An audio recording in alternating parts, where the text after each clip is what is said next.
Bah, écoutez, je voterai contre également, parce que il y a vraiment un grand écart. Quand on est dans certains débats, il faut entendre des discours plutôt rassurants sur l'importance du logement social, surtout le fait qu'il faut absolument réduire les emprises pour les bureaux.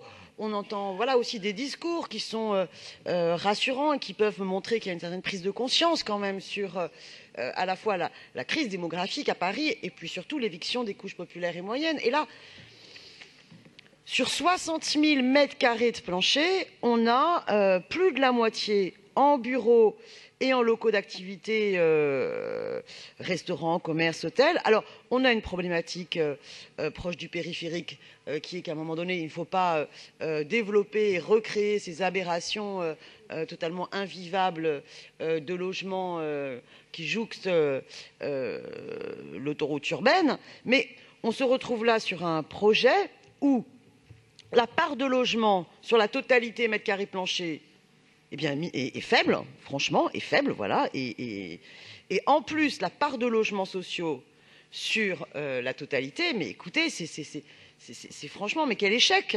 3 000 mètres carrés de logements sociaux seulement pour 8 000 mètres carrés de logements libres, pour 27 000 mètres carrés de bureaux, 13 000 mètres carrés de restaurants, commerces et hôtels.